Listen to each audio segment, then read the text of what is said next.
Chamo-me Álvaro Ribeiro Monteiro. Sou do Barreiro. O Barreiro era uma terra de trabalho. O meu pai era ferroviário. E as pessoas do meu bairro eram tudo pessoas, uns já tinham sido presos, outros tinham sempre opiniões relativamente... Era gente de trabalho, que trabalhava na CUF. Minha casa ficava paredes meias com a CUF. Portanto, e ouvir histórias de repressão, de dificuldades dos trabalhadores, dificuldades de habitação, dificuldades de salários, dificuldades de trabalho. Portanto, tudo isto foi germinando um interesse pela vida social, associativa, política. Eu estudei no Barreiro, fiz a instrução primária numa escola Conde Ferreira, depois fiz a parte secundária numa escola que era a Escola Alfredo da Silva, industrial e comercial nessa altura, e a partir de determinada altura, como o meu pai era ferroviário e a minha família também era ferroviária, o meu tio também, os meus primos, o meu irmão acabou por ser ferroviário também. E eu também acabei por ser ferroviário. Dentro das oficinas dos caminhos de ferro,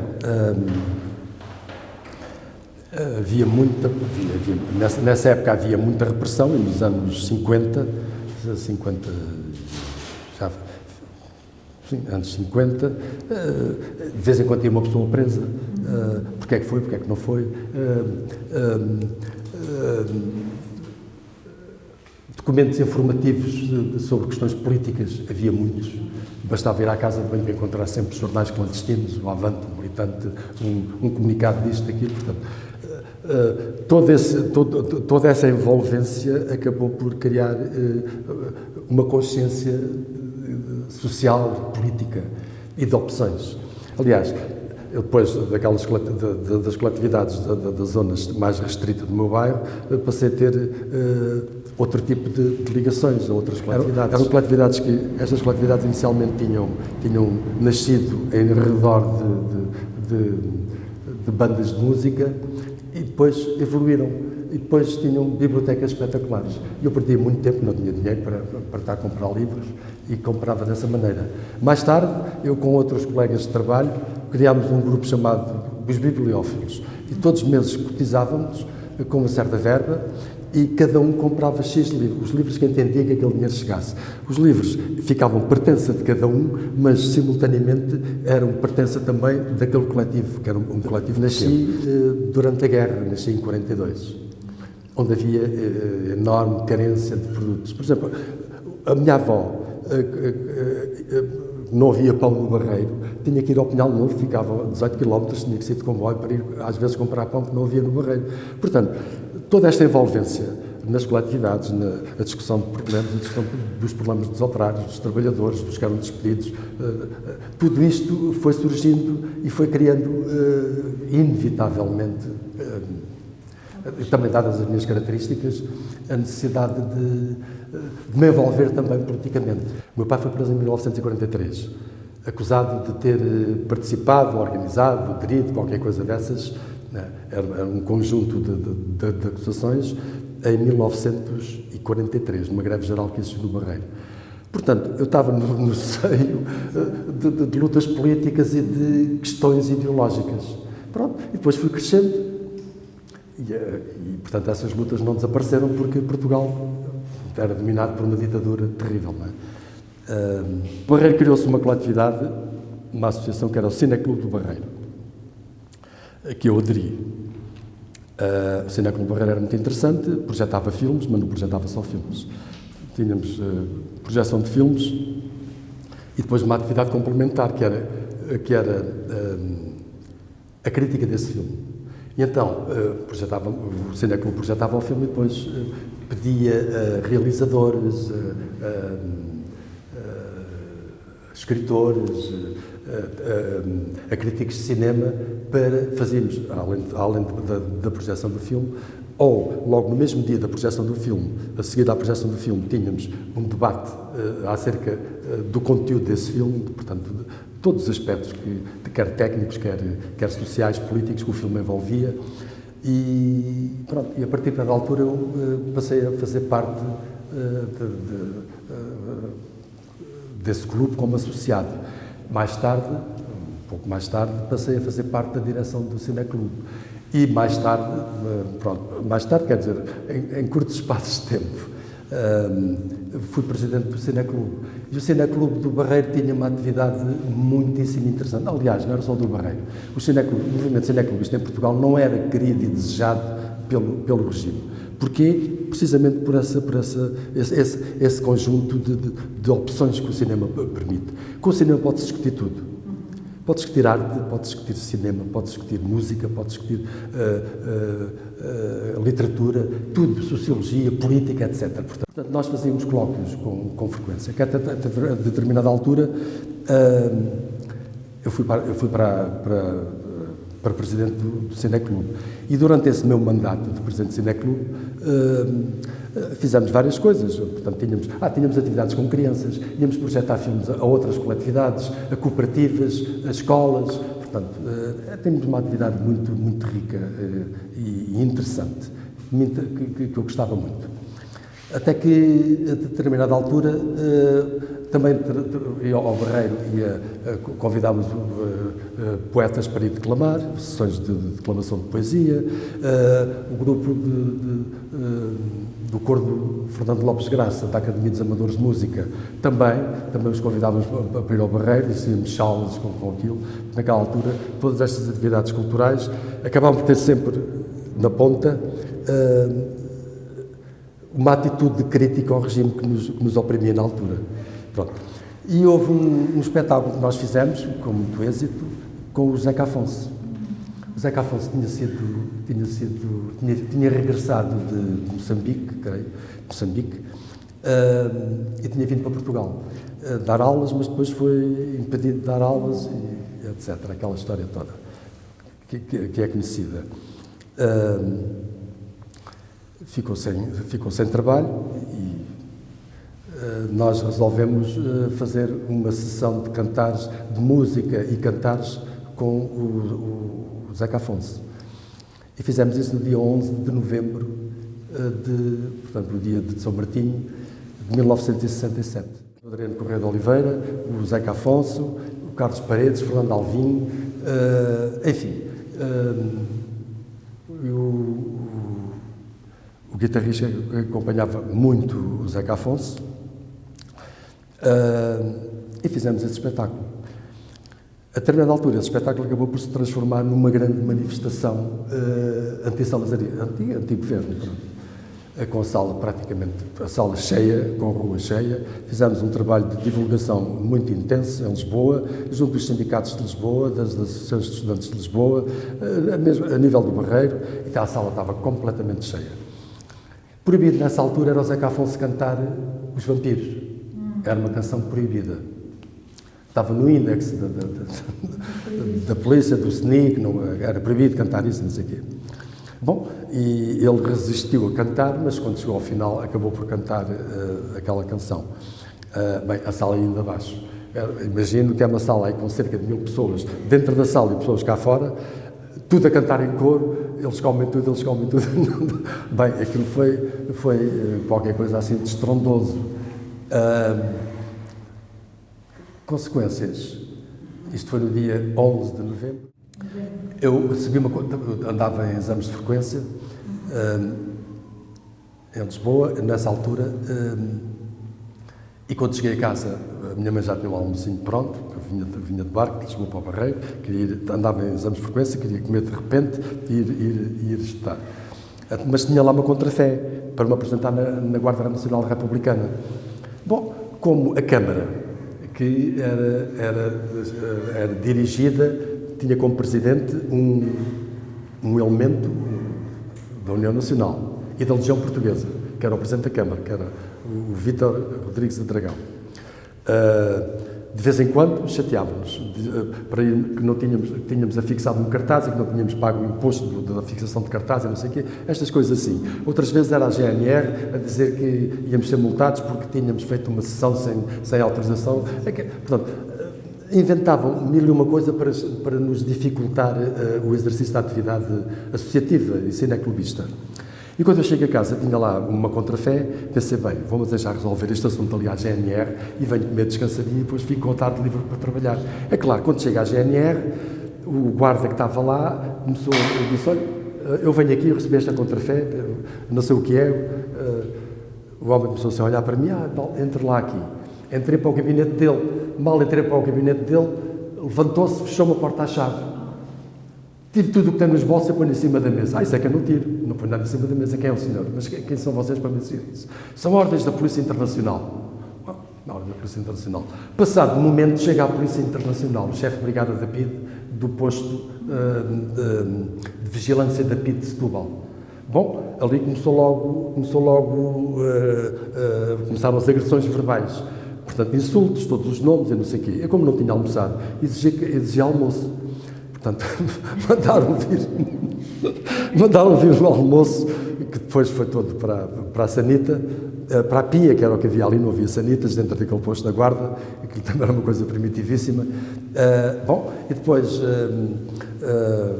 pronto, insultos para aqui e para lá, os nomes à minha família, filho disto e daquilo e daquilo outro, etc., que vocês querem fazer, vocês, tudo comunistas e não sei o quê. Bom, deixa o homem falar. Mas depois levaram-me para a sede da PIDE, as instalações da PIDE em Setúbal. Entretanto, fiquei lá essa noite, 2 noites lá, numa cave, não tinham onde dormir. Se quiser dormir no chão, não sei o quê, como eles tinham lá um monte de jornais, espalhou os jornais no chão e deitei-me em cima dos jornais, quando me deixaram às tantas da noite, sentado numa cadeira, foram-se embora, foram dormir, coisas assim, e eu dormi ali. Quando terminou aquela brincadeira no posto de vigilância da PIDE de Setúbal, encaminharam-me para o posto, para a cadeia da PSP de Setúbal. Quando eu cheguei à cadeia da PSP de Setúbal, estavam lá mais os restantes elementos da direção do Cineclube. O que é isto aqui? O que é que se passa aqui? Estávamos lá todos. Bom, depois eles interrogaram aquela gente toda, interrogaram a mim, quer dizer, tudo. Eu nessa altura já tinha atividade política, partidária, não lhes disse absolutamente nada, não é? Quer dizer, dependia de mim, não quis, portanto, não tinha lá nenhum delator a dizer-me qualquer coisa, voluntário ou involuntariamente. Pronto. Passámos lá o Natal, passámos o Ano Novo. No primeiro dia, no dia 1 ou no dia 2 ou 3 de Ano Novo, saltaram todos e levaram para Caxias. Eu fui para uma cela de isolamento em Caxias. Levaram para Caxias e pronto, esta foi a minha primeira prisão. Interrogaram, eu fui preso no dia 21 e fui libertado no dia 21 de dezembro de 67 e fui libertado no dia 30 de janeiro de 80.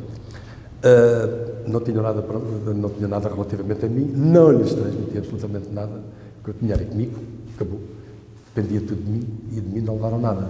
Portanto, depois apareceu, torturaram, bateram, a tortura de sono da estátua, aquela atrapalhada toda habitual que eles nos faziam, não é? A determinada altura, eu não me senti bem, eles chamaram o médico. O médico foi-me auscultar e não sei o quê, deu uma medicação qualquer, eles tinham medo que a gente morresse ali naqueles sítios, nomeadamente com problemas de coração. Entretanto, durante a noite aparecia uma figura sinistríssima, horrível, que era o Saquete, um inspetor da PIDE, Saquete.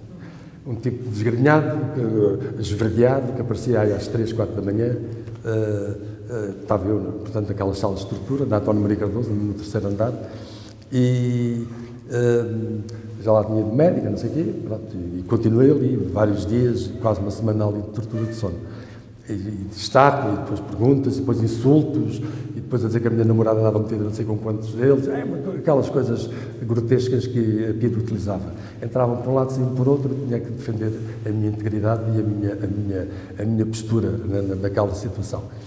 Pronto, até que chegava ao Saquete às tantas da manhã, então, falava com eles e tal, lá com os PIDs que estavam lá, depois vinha-me a palpar o braço e dizia assim, ainda está verde, continuem, que ainda está muito verde.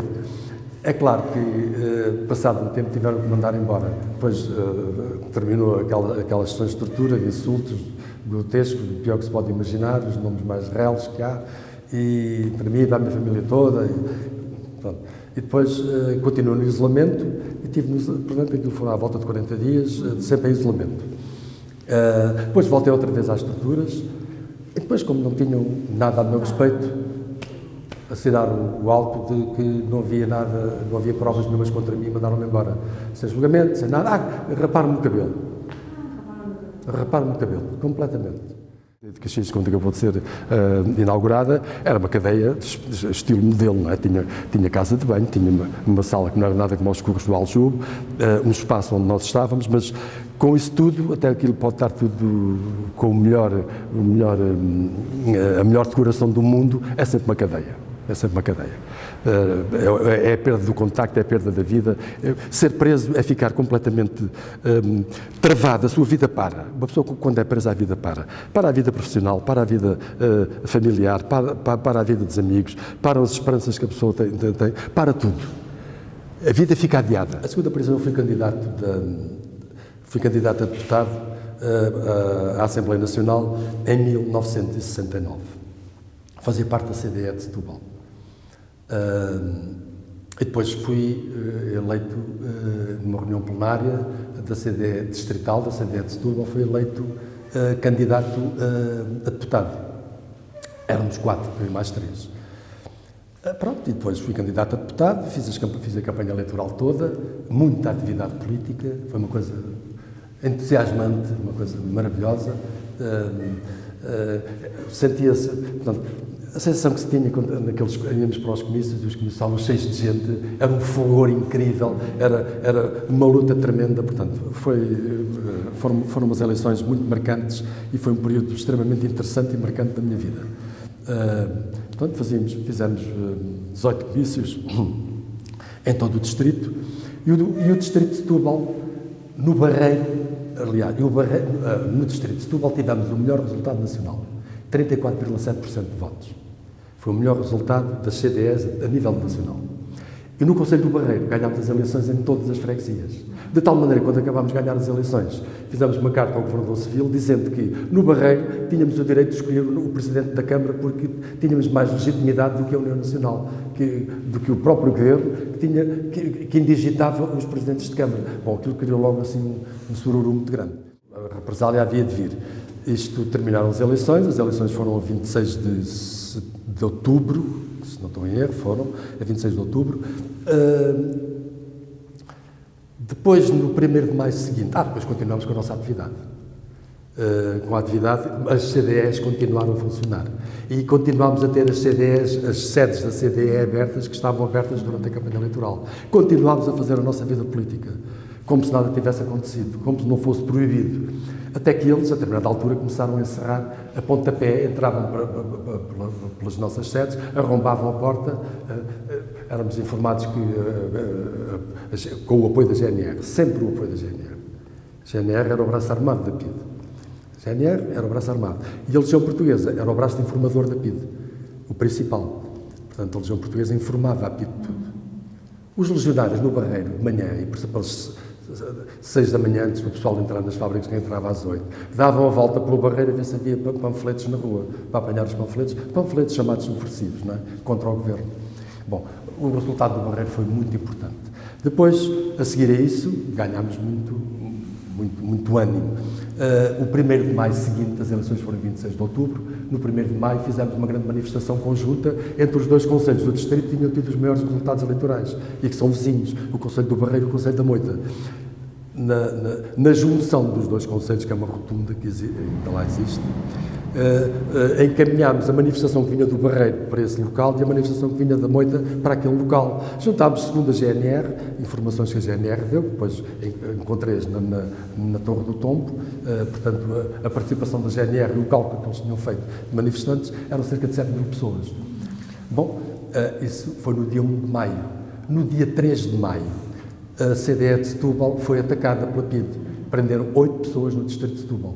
2 no Barreiro, eu e outra pessoa, 2 no Concelho da Moita, um de Alhos Vedras, outro da Moita propriamente dita, e 4 no Concelho de Setúbal. Porque o Concelho de Setúbal, até à data, até aquele momento, tinha sido um concelho com muitas dificuldades políticas, já não era o mesmo que se passava, dificuldades em arranjar militantes, em arranjar pessoas entusiasmadas em lutar politicamente, etc. E aí eles tentaram matar logo à nascença um movimento maior em Setúbal e prenderam 8 pessoas. Bom, no dia 3 de maio. Nesse mesmo dia 3 de maio, a minha casa foi assaltada pela PIDE. A minha mulher estava grávida da minha filha, era madrugada, portanto eles só podiam atuar a partir de quando nascesse o sol, ainda o sol não tinha nascido. Eu sinto tocar a campainha, vou ver quem era, abri assim, entreabri a porta, mal entreabre a porta, saltam 3 ou 4 pitos sobre a porta. Aquilo caiu para cima de mim, eu fiquei estatelado no chão e com uma pistola apontada à cabeça, onde é que estão as armas? Porque nessa altura já estava em atuação algumas organizações que tinham invadido pela luta armada, que era pela luta armada, isto é, por ações armadas, que era a ARA, a Ação Revolucionária Armada, ligada ao Partido Comunista, era as Brigadas Revolucionárias, com a Isabel do Carmo e o Carlos Antunes, e era a LUAR. Portanto, estas 3 organizações já estavam no terreno em funcionamento, ainda embrionariamente.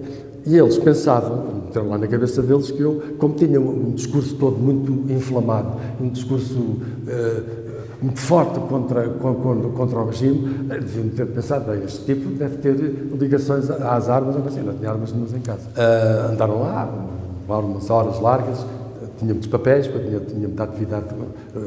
Nessa altura já estava em funcionamento a Comissão de Socorro aos Presos Políticos, tinha lá folhetos da Comissão Nacional de Socorro aos Presos Políticos, a levar umas coisas. Eu tinha tinha papelada, mas mais relacionada com as eleições, mais nada comprometedor, nem nada clandestino que eles pudessem pegar. Tinha muitos livros, foram lá às minhas estantes, pegaram num livro, nem era proibido, nem deixava de ser na altura, que era um livro de Karl Marx, que era A Miséria da Filosofia. Olharam para aquilo, não perceberam bem o que era aquilo, deixaram ficar, mas levaram-me um póster do Lenin, um póster de Karl Marx que eu tinha comprado em Paris, um tempo antes, no final do ano, que eu tinha ido a Paris no final do ano, até ter uma reunião política, curiosamente, para explicar lá a portugueses que estavam exilados e ligados até alguns ao Partido Comunista, como é que tinham decorrido as eleições em Portugal. E depois comprei, ali, não sei se chegou a ouvir falar alguma vez, havia ainda uma livraria no Quartier de Latin, que é Gilbert Jeanne, que vendia essas coisas todas, que ele vendia-se tudo, né? Todos esses livros também comprava lá com facilidade. Até livros que eram proibidos em Portugal, lá era corrente a existir. Não levaram nada que... Pronto, e depois fui preso no dia 3 de maio e fui libertado no dia 21 de dezembro, depois de julgamento. Essa prisão foi com muitos interrogatórios, muita tortura, alucinações, foi muita pancadaria, muita violência. De tal maneira, por exemplo, a minha mulher estava grávida. Onde eu tinha alguma coisa que me pudesse comprometer, clandestina, era num sofá onde ela precisamente se foi sentar, mas não sabia de nada. Ela não tinha nenhum conhecimento disto. Sentou-se ali, não a chatearam, não foram aos sofás ver nada. Aí é que me podiam levar alguma coisa que me podia incriminar, ou incriminar ou não, que eu também podia, porque esses papéis, avantes, militantes, coisas assim, encontrei na rua alguma coisa parecida, não é? Bom, mas aí também não vale absolutamente nada. Ao fim daquele tempo todo, queriam-nos incriminar porque, a seguir às eleições, as eleições foram em 69, e nós, logo a seguir às eleições, começámos a constituir um movimento, que era um movimento de opção democrática.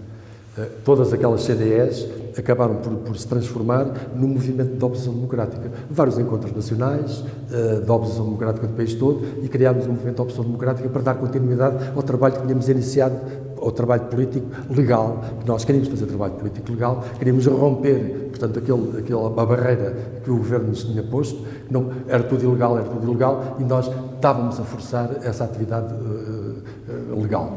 Pronto. É claro que o resultado final daquilo foi que os nossos advogados, também eram todos da CDE, fizeram uma defesa muito inteligente e forte. Tivemos muitas testemunhas, tivemos cerca de 100 testemunhas, tivemos os depoimentos dos advogados que disseram eles estão presos, mas eu fiz a mesma coisa e estou aqui a defendê-los. Era assim. Isto desarmou completamente os intentes do tribunal, que era completamente comandado pela PIDE. Né? Os tribunais plenários eram eles que comandavam, diziam quais eram as medidas a aplicar, as penas, etc.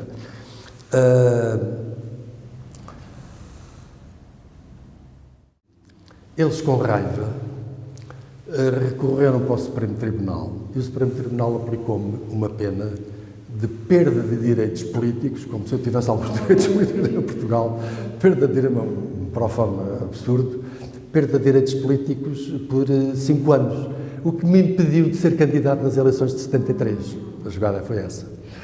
Portanto, que eu, ao fim e ao cabo, quer dizer, eu era muito conhecido, tinha muito prestígio nos comícios, portanto, as pessoas gostavam, aplaudiam, etc. E eles viam que aquele tipo pode vir a ser outra vez candidato. Então, pimba. Um episódio muito triste e alegre ao mesmo tempo é que a minha mulher, entretanto, teve... e eles pegaram nos 8 presos, meteram-nos numa carrinha celular e espetaram connosco no Porto, na cadeia da PIDE do Porto. Fomos todos transferidos, portanto, eu saí dali de casa e na minha casa, enquanto andavam lá a vasculhar as coisas, não encontraram nada, a determinada altura dizem, prepare-se. Era como diziam, em Caxias, prepare-se para ir à polícia. Quase todos com o sotaque do Norte, prepare-se para ir à polícia. Preparar-se, vou fazer a barba, vou-me arranjar à casa de banho, não sei o quê. Enquanto eu estava na casa de banho a fazer estes preparos, entram pela casa de banho e dizem, despacha-se imediatamente ou vai mesmo assim. E desataram-me ao pontapé dentro da minha própria casa. E ao soco, socaram-me o estômago. Deram murros em vários sítios, entre eles o estômago. Bom, lá saí, cá fora. À porta de casa, lá estava uma patrulha da GNR a apoiá-los. Porque eles, antes de irem a fazer esse assalto ao Barreiro e aos outros sítios, em Setúbal foi a PSP. No Barreiro era a GNR. Porque a GNR era uma força tremenda no Barreiro. Era uma força de ocupação. Ocupou o Barreiro em 1943 e só saiu e estava instalada com o seu quartel, os seus cavalos, os seus blindados dentro das instalações da CUF e só saíram de lá depois de 25 de Abril. O Barreiro era uma terra ocupada. Portanto, isto também dá a ideia de como é que se vivia. Por exemplo, um pormenor. Eu era uma criancinha. As crianças, na altura, não havia automóveis no Barreiro. Havia carroças. E os miúdos vinham jogar a bola para a rua. Eu também vinha jogar a bola para a rua. E quando víamos a Guarda Republicana, o meu bairro, ou apareceu numa ponta ou apareceu noutra, fugíamos logo, escondíamos. Mas quando não tínhamos tempo de apanhar a bola, eles apanhavam a bola, sacavam de uma navalha enorme e rasgavam a bola aos pedacinhos para intimidar e para criar terror. Mas antes disso, eu tinha pai 4 anos ou 5. No Barreiro, as patrulhas da GNR andavam 2 a 2 com espingardas Mauser às costas e vigiadas periodicamente pela cavalaria, 2 guardas republicanos a cavalo que davam volta e falavam com eles, se há uma novidade, se não há, não sei o quê. Portanto, o Barreiro era uma terra completamente ocupada militarmente, a partir de 43. Por causa dessa tal greve que já referi ainda há bocado. E eu era uma criança, e a determinada altura, eles disseram-me qualquer coisa que eu não me recordo o que é, sorri-me, e eles levaram-me da minha rua ao posto da GNR, que ficava aí a 1000 metros, a 1 quilómetro de distância. E chegaram ao posto da GNR, perguntaram-me quem eu era e quem não era, e não sei o quê, e mandaram-me embora. Para quê? Intimidar. Até uma criança assim era intimidada. Era um ambiente político que existia no Barreiro. Portanto, num ambiente político destes, é muito difícil não ter raiva, entre aspas, não é? Não ser opositor daquela gente. É um local tenebroso para se vir para cá. Mas tenho um sentimento misto. Por um lado, o desejo de vir aqui porque estavam cá muitas pessoas pelas quais eu tinha um imenso respeito, pelo sofrimento que tinham, que estavam cá há muitos anos e não sei o quê. E era, por outro lado, um sentimento já não é esse, é um sentimento de